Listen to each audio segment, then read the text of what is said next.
Bonjour à toutes et tous, me revoilà. Eh oui, c'est le moment où vous arrêtez de faire la sieste, vous vous reposez certes, mais il faut pas oublier Monsieur Petite Ligne. Bah oui, parce que c'est pas parce que c'est plus calme en ce moment que je disparais du paysage comme ça du jour au lendemain. Non, mais blague à part, vous le savez, je fais des petits formats courts pendant l'été pour vous permettre de vous reposer et puis de bien se retrouver à la rentrée avec des nouveaux invités ou nouvelles invitées et continuer les formats que vous adorez, en tout cas que vous suivez depuis quelque temps maintenant.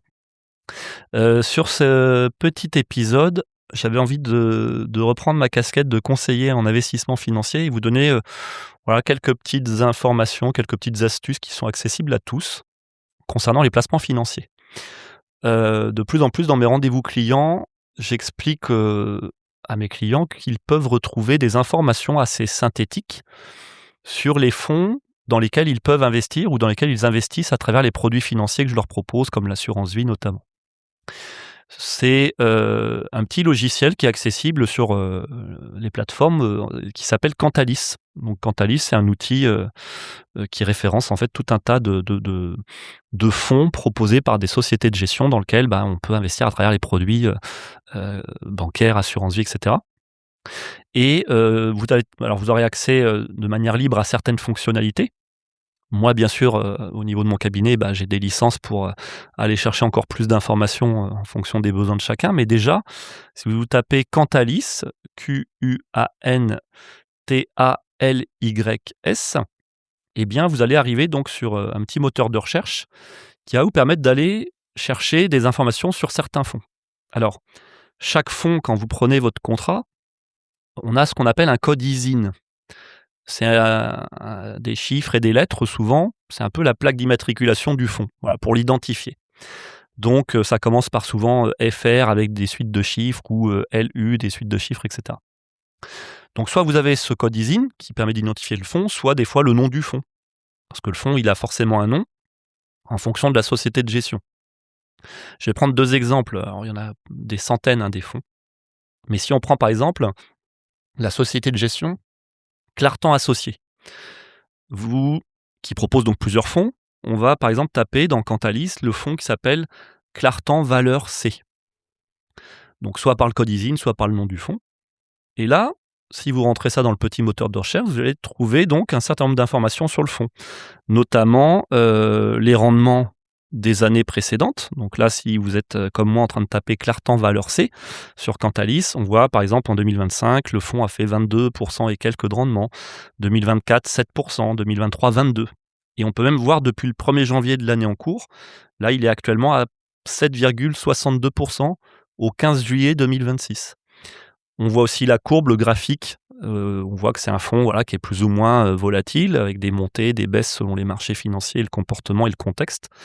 On peut voir aussi le niveau de risque du fonds. Donc si vous descendez en bas de la page, il y a une petite échelle numérotée de 1 à 7. 1, c'est pour désigner des fonds où vous n'avez aucun risque de perte en capital. 7, c'est montagne russe, vous pouvez gagner beaucoup d'argent, mais avec des gros risques de perte aussi en capital. Et donc là, on voit que Clartan, c'est un risque 4, donc un risque modéré. Voilà, il y a des possibilités de perdre de l'argent selon les périodes, mais plus vous allez investir dans la durée, plus vous allez laisser immobiliser votre épargne un certain temps, plus vous avez de chances aussi d'avoir des rendements qui sont quand même assez intéressants. Si on en prend un autre, une autre société de gestion, la société Odo BHF Asset Management par exemple. Eh bien, pareil, donc vous allez pouvoir aller chercher un fonds que j'aime bien en ce moment, qui est un fonds assez récent qu'ils ont lancé l'année dernière, qui s'appelle Odo Global Navigator. Pardonnez-moi l'accent, vous savez que mon anglais est imparfait. Donc là, c'est un fonds, on n'a pas les perfs 2025, 2024, 2023, c'est normal puisqu'il est récent. Par contre, on voit que depuis le 1er janvier, c'est un fonds qui fait 9,38% et sur l'échelle de risque, risque 3. Donc c'est pas un fonds qui est trop risqué, même s'il y a une part de risque.